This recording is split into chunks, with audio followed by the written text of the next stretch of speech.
लोग stock market में पैसे लगाते हैं और उनका पैसा डूब जाता है क्योंकि वो नहीं जानते कौन सा स्टॉक अच्छा है कौन सा स्टॉक खराब। वो अपने रिश्तेदार के कहने पे उस कंपनी का स्टॉक खरीद लेते हैं या अपने दोस्त के कहने पे खरीद लेते हैं, फिर बेचारे लॉस उठाते हैं। लेकिन आप ऐसा मत कीजिएगा, इसीलिए हम आपके लिए ये वीडियो लेके आए जो कि कंपनी एनालिसिस का पार्ट 2 है। इसमें हम ये जानेंगे कि किसी भी कंपनी का जो प्रॉफिट एंड लॉस स्टेटमेंट होता है उसको कैसे एनालाइज करते हैं, क्योंकि जो प्रॉफिट एंड लॉस स्टेटमेंट होता है वो कंपनी की जान होती है, क्योंकि इसी में दिखता है कंपनी असल में कितना ज्यादा धंधा कर रही है और कितना ज्यादा प्रॉफिट जनरेट कर रही है। जैसे आप पैसे कमाते हैं फिर अपने घर खर्च को उससे माइनस करते हैं और आप इस चीजों को कहीं पर नोट करते हैं, फिर आपका आता है कि आप उस महीने कितना ज्यादा पैसे बचाए। इसी तरह कंपनी भी profit and loss statement maintain करती है हर साल और आखिरी में जो बचता है उसका नेट प्रॉफिट होता है, उसको अपने शेयर होल्डर को चाहे डिविडेंड के फॉर्म में दे देती है या अपने पास रख लेती है। लेकिन सिर्फ इतने से तो काम चलेगा नहीं, इसीलिए हम प्रॉफिट एंड लॉस को प्रैक्टिकली एनालाइज करेंगे कि आखिर ये कैसे होता है और इसकी जो सब हेडिंग होती है उनको हम अच्छे से देखेंगे। तो चलिए शुरू करते हैं। तो ये है आईटीसी कंपनी जिसका फाइनेंशियल स्टेटमेंट एनालाइज करेंगे और उसमें होगा प्रॉफिट एंड लॉस। ये मिल गया प्रॉफिट एंड लॉस। इसको कंपनी 1 अप्रैल से 31 मार्च तक जितने भी ट्रांजैक्शन करती है, जितने सेल्स करती है, जितने सामान खरीदती है, मतलब जो उसका बिजनेस का एक्सपेंस होता है उसको माइनस करती है सेल से, तब आता है नेट प्रॉफिट। तो इसमें पहले आप देखेंगे सेल्स, कंपनी कितना ज़्यादा सेल्स की है। देखिए 2014 में 35,306 करोड़ सेल्स की है, 2015 में कितनी सेल्स की है, 2018 में कितनी सेल्स की है। मतलब ये जो हेडिंग है ये सेल्स की है और इस सेल्स को हम रेवेन्यू फ्रॉम ऑपरेशन भी कहते हैं और रेवेन्यू भी कहते हैं। फिर सेल से जो कंपनी का एक्सपेंस होता है उसको हम माइनस करते हैं, जिसमें है raw material cost, change in inventory. Raw material cost एक ऐसी कॉस्ट होती है जो कंपनी अपना प्रोडक्ट बनाती है, उसमें जो मटेरियल लगता है उसका खर्चा होता है। और ये है चेंज इन इन्वेंट्री, कंपनी के पास कितनी ओपनिंग इन्वेंट्री थी, कितनी क्लोजिंग इन्वेंट्री थी। जैसे कंपनी के पास मान लीजिए रॉ मटेरियल की 50 इन्वेंट्री थी और क्लोजिंग इन्वेंट्री जो है 70 थी, तो मतलब 20 इन्वेंट्री ज़्यादा है, लेकिन वो इस साल की नहीं है, वो अगले साल की है, इसलिए यहाँ से माइनस हो गया है। फिर आता है मैन्युफैक्चरिंग कॉस्ट, मतलब जो कंपनी प्रोडक्ट बनाई है उसको मैन्युफैक्चर करने में कितना खर्चा लगा है। फिर आता है एम्प्लॉय कॉस्ट, जिसमें सैलरी आती है जो एम्प्लॉय को पे करती है, जो वेजेस आते हैं जो लेबर को पे करते हैं। फिर आता है अदर का, जो छोटे छोटे खर्चे होते हैं उसको इसी में ऐड कर दिया जाता है जिनके कोई हेडिंग नहीं होती। फिर आता है ऑपरेटिंग प्रॉफिट, इन सबको माइनस करके बाद सेल से। ऑपरेटिंग प्रॉफिट एक ऐसा प्रॉफिट होता है जब कंपनी अपना बिजनेस करती है, उसके कोर बिजनेस से उसको कितना ज़्यादा रेवेन्यू जनरेट हुआ है और उस रेवेन्यू में कितना ज़्यादा प्रॉफिट है, वही बताता है ऑपरेटिंग प्रॉफिट। मतलब जैसे मैं कोई धंधा किया और उस धंधे से जितना कोर इनकम आई वो मेरा ऑपरेटिंग प्रॉफिट होगा। धंधा वो नहीं भाई, गलत मत समझना। फिर आता है अदर इनकम, जो कंपनीज होती हैं वो भी कहीं जगह इन्वेस्टमेंट करती है। जैसे हम लोग हैं, हम भी कहीं म्यूचुअल फंड स्टॉक मार्केट में इन्वेस्ट करते हैं, तो ऐसे जो कंपनीज होती हैं वो भी अच्छी अच्छी जगह इन्वेस्ट करती है, जिससे उनको भी इंटरेस्ट आता है, डिविडेंड आता है। तो वही चीज़ें यहाँ पे आती हैं। जैसे इसमें आता है एक्सेप्शनल आइटम, ये बहुत बड़ी जानने की चीज़ है। एक्सेप्शनल आइटम एक ऐसा आइटम होता है जो कंपनी को कभी प्रॉफिट देके जाता है, कभी लॉस देके जाता है। एक्सेप्शनल आइटम मैं आपको ऐसे समझाता हूँ, जैसे मैंने आपको उधार दिया था 100 रुपये का और आप उधार दे नहीं रहे हो और मैं उस पैसे को भूल गया, और लेकिन फिर आप बहुत ईमानदार बन गए और कुछ दिन बाद आप उस पैसे को लौटा दिए। उस पैसे को मैंने अपनी डायरी से काट दिया था कि भाई इस आदमी से पैसे मिलने वाले नहीं हैं, लेकिन आप ईमानदार बन के मुझे वो पैसे लौटा दिए, तो वो मेरे लिए एक इनकम हो गई। तो ऐसे कंपनी के साथ भी होता है, कंपनी कई जगह ऐसी इनकम होती है जो उनको मिलने वाली नहीं होती है और उसको अपने बैलेंस शीट से या बुक से हटा देती है, लेकिन कुछ दिन बाद ईमानदार होकर लोग उसको पैसे दे देते हैं, इसलिए वो आता है एक्सेप्शनल आइटम होता है। और अदर इनकम नॉर्मल, जिसमें डिविडेंड आ जाता है, इंटरेस्ट आ जाता है जब कंपनी कहीं इन्वेस्टमेंट की होती है तब। फिर आता है इंटरेस्ट। अब धंधा करने के लिए लोन की ज़रूरत भी पड़ती है, क्योंकि अगर शेयर होल्डर से ही बार बार पैसा उठाएंगे तो शेयर होल्डर भी नाराज़ हो जाएंगे कि कैसे ही कंपनी है बार बार एफपीओ लेके आती है, जिसके जरिए जो प्रॉफिट होता है कई लोगों में बढ़ जाता है। तो इन सब तामझाम से बचने के लिए कंपनी डेट ले लेती है।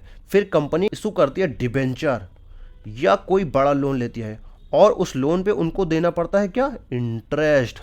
क्योंकि भाई अगर आप किसी से लोन लोगे तो उसको इंटरेस्ट दोगे, कोई फ्री फोकट में तो किसी को पैसे देने वाला नहीं है। तो ये लोग बैंक के पास जाते हैं, वहाँ से लोन लेते हैं, ये लोग डिबेंचर इशू करते हैं, नॉर्मल लोगों से पैसे लेते हैं और उस पर वो देते हैं इंटरेस्ट। फिर आता है डिप्रिसिएशन। डिप्रिसिएशन एक ऐसा खर्चा होता है जो कंपनी से कहीं जाता नहीं है, ये सिर्फ नॉन कैश एक्सपेंस है।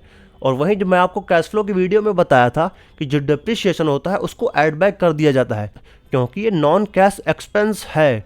मतलब कंपनी जब एसेट बाय की होती है तो उस टाइम कंपनी से पैसा चला जाता है। मान लीजिए कंपनी ने 2000 का एसेट बाय किया, 2000 रुपये कंपनी के पास से चले गए, लेकिन जो 2000 इतना ज़्यादा पैसा चला गया है, उस एसेट भी तो कोई इनकम जनरेट करेगी ना कंपनी के लिए। तो इसीलिए उस एसेट की थोड़ी थोड़ी वैल्यू कम कर देते हैं हम और उसको डेप्रिसिएशन में लिख देते हैं। जैसे ये डेप्रिसिएशन आ गया।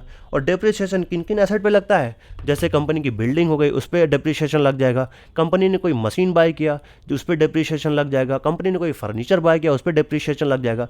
मतलब जिनकी वैल्यू टाइम के साथ घटती जाती है उस पर डेप्रिसिएशन लगता है। फिर आ जाता है प्रॉफिट बिफोर टैक्स। इसमें आप ये देख सकते हैं कि कंपनी कितना ज़्यादा प्रॉफिट जनरेट की है। इन सबको माइनस करने के बाद, जैसे ऑपरेटिंग प्रॉफिट था, इसमें ऐड किए अदर इनकम, तो इसमें से माइनस कर दी इंटरेस्ट और डिप्रिसिएशन, तो आ गया प्रॉफिट बिफोर टैक्स। मतलब ये एक ऐसा प्रॉफिट है जो कि टैक्स के पहले है। इसमें अब सब कुछ माइनस हो गया है, बस अब कंपनी को टैक्स देना बाकी रह गया है कि कंपनी इस पर टैक्स पे कर दे, फिर उसका पैसा जो है सब सेफली बच जाए। फिर चाहे वो डिविडेंड दे दे, चाहे वो अपने पास वापस रख ले, फिर इस पे कंपनी पे करती है टैक्स। जैसे आईटीसी ने 31% पे किया, 32% पे किया, 36% पे किया। अरे 31 30 मतलब कुछ नहीं, मतलब 31% पे किया, 32% पे किया, 36% पे किया, 35% पे किया। फिर आता है नेट प्रॉफिट, मतलब इसको पे करने के बाद जो उसके पास पैसा बचता है उसको हम कहते हैं नेट प्रॉफिट। अब कंपनी इसको आराम से एंजॉय कर सकती है क्योंकि सबको पैसे दे चुकी है। लेकिन शेयर होल्डर भी बड़ी उम्मीद पे बैठे रहते हैं कि भाई अब कंपनी प्रॉफिट जनरेट किए, कुछ हमारा भी पैसा बन जाएगा। लेकिन कभी कभी कंपनी ज़्यादा पैसा देती नहीं है क्योंकि कंपनी को लगता है कि फ्यूचर में कोई अपॉर्चुनिटी आएगी, उधर पैसे लगा देंगे हम, इसीलिए कंपनी डिविडेंड कम देती है। लेकिन जब कंपनी बहुत ही ज़्यादा मैच्योर हो जाती है तो कंपनी भी डिविडेंड देने लगती है कि क्या ही करेंगे इस पैसे का, इससे अच्छा डिविडेंड ही दे देते हैं शेयर होल्डर को और वो खुश रहेंगे। फिर आता है डिविडेंड पे आउट परसेंटेज, जो कि जानने के लिए बहुत ही ज़्यादा इंपॉर्टेंट है। इसमें कंपनी ये बताती है कि जो उसका प्रॉफिट जनरेट हुआ उसका कितना परसेंट अपने शेयर होल्डर को डिविडेंड के फॉर्म में दे दी। कई बार कंपनी बाय बैक कर लेती है शेयर क्योंकि कंपनी के पास एक्सेस कैश हो जाता है, तो जो उसका शेयर होता है उसको ओपन मार्केट से बाय कर लेती है। इससे कंपनी ये शो करती है कि कंपनी के पास बहुत ज़्यादा कैश है और वो बहुत लोगों को डिविडेंड नहीं देना चाहती और अपने बिजनेस के ऊपर बहुत ही ज़्यादा कॉन्फिडेंस है। लेकिन डिविडेंड दे दी है कंपनी, जैसे 54% दे दी, 52% दे दी, 73% दे दी, 56% दे दी। तो ऐसे ही कंपनी डिविडेंड देती है शेयर होल्डर को। और इसी के ऊपर आपको दिखेगा ईपीएस इन रुपीस। ये ऐसा चीज़ें हैं जो कि ये बताता है कि कंपनी जो प्रॉफिट जनरेट की है उसको डिवाइड करते हैं कंपनी ने कितना ज़्यादा मार्केट में शेयर इशू किया है। मतलब कंपनी का जितना शेयर है उसको हम नीचे रखेंगे और कंपनी का जो प्रॉफिट है उसको हम ऊपर रखेंगे, तो इससे आता है अर्निंग पर शेयर। मतलब कंपनी का जो शेयर होल्डर है, शेयर होल्डर, उसका कितना ज़्यादा पैसा बना है कंपनी का बिजनेस करने के बाद। तो ये है प्रॉफिट एंड लॉस स्टेटमेंट का कॉन्सेप्ट। अब हम समझते हैं एक अच्छा प्रॉफिट एंड लॉस स्टेटमेंट कैसे होता है। कोई भी अच्छी कंपनी जो होती है उसका जो सेल्स होता है वो हर साल बढ़ता ही जाता है। कोई एबनॉर्मल साल ना आ जाए, जैसे कोविड आ गया था तो कई सारी कंपनियों की जो सेल्स थी वो बहुत ही ज़्यादा डाउन हो गई थी क्योंकि उस टाइम पे किसी का बिजनेस चला ही नहीं तो किसकी सेल्स हो जाएगी। तो ऐसे एबनॉर्मल साल में किसी की सेल्स नहीं हो पाती। लेकिन एबनॉर्मल साल हमेशा तो रहता नहीं, इसीलिए जो एबनॉर्मल साल होता है उसको हम हटा देते हैं और जो नॉर्मल ईयर होता है उनकी जो सेल्स होती है उनको देखते हैं क्या कंपनी एक्चुअल में सेल में इंक्रीज कर पा रही है कि नहीं। क्योंकि अगर कंपनी अपनी सेल्स इंक्रीज कर पा रही है तो उसकी उम्मीद है वो फ्यूचर में भी अपनी सेल्स इंक्रीज करेगी और जो उसका प्रॉफिट होगा वो अच्छा हमको अर्न करके देगी, जिससे जो कंपनी का शेयर प्राइस है वो इंक्रीज होगा। कंपनी जो डिविडेंड देती है वो हमें ज़्यादा देगी और कंपनी का जो प्रॉफिट होता है वो उसकी सेल से ही आए। ऐसा नहीं कि कंपनी की जो अदर इनकम है वो ही बहुत ज़्यादा हो गई है, क्योंकि अगर कंपनी की अदर इनकम से बहुत ही ज़्यादा पैसे आ रहे हैं और उसकी सेल्स कम हो रही है जिससे उसका नेट प्रॉफिट बढ़ रहा है तो ये चीज़ें सही नहीं है। कंपनी का जो अदर इनकम है वो नॉर्मल ही रहना चाहिए। ये मैं नहीं कह रहा कि उसकी अदर इनकम ज़ीरो हो जाए, मतलब उसकी अदर इनकम हो लेकिन बहुत ज़्यादा ना हो कि सेल्स में इंक्रीज नहीं हो रहा है, जो नेट प्रॉफिट आ रहा है सिर्फ वो अदर इनकम से आ रहा है। मतलब प्रॉफिट इंक्रीज हो तो वो सेल से इंक्रीज हो। अगर आपको समराइज करूं तो पहले आता है सेल्स, जिसमें कंपनी बताती है कितना ज़्यादा सामान वो बेची है। फिर आता है एक्सपेंस, जिसमें आता है मटेरियल एक्सपेंस, मैन्युफैक्चरिंग एक्सपेंस। ये मैन्युफैक्चरिंग एक्सपेंस वही कंपनियों में होगा जो लोग सामान बनाते हैं, मतलब जो कंपनियां सर्विस सेक्टर में होंगी उनका मैन्युफैक्चरिंग एक्सपेंस बहुत ज़्यादा कम होगा और मटेरियल एक्सपेंस भी बहुत ज़्यादा कम होगा। फिर आता है उसका ऑपरेटिंग प्रॉफिट। ऑपरेटिंग प्रॉफिट एक ऐसा प्रॉफिट होता है जो कि कंपनी के कोर बिजनेस से आता है, फिर कंपनी उसमें अदर इनकम अपनी ऐड करती है और फिर उससे इंटरेस्ट जो होता है उसको माइनस करती है। और जो डेप्रिसिएशन होता है जो कि नॉन कैश एक्सपेंस होता है, मतलब वो पैसा कंपनी से कहीं जाता ही नहीं। फिर आता है कंपनी का प्रॉफिट, उससे कंपनी फिर टैक्स पे करती है। फिर आता है कंपनी का नेट एक्चुअल प्रॉफिट जो कि उसके एंजॉय करने के लिए होता है, चाहे उसको शेयर होल्डर को दे चाहे अपने पास रिटेन अर्निंग के नाम पे रखे। और अच्छी कंपनियां वही होती हैं जिनकी सेल इंक्रीज होती है और जो उनका नेट प्रॉफिट होता है वो इंक्रीज होता है। अदर इनकम से उनकी ज़्यादा इनकम नहीं आ रही है, मेन उनकी जो इनकम आ रही है वो सेल से आ रही है। और इस वीडियो में इतना ही। अगर ये वीडियो आपको पसंद आए तो सब्सक्राइब करके जाइएगा और इस वीडियो को लाइक करके जाइएगा ताकि हम वाइडर ऑडियंस तक पहुंचे, हम और अच्छी नई वीडियो लेके आएँ।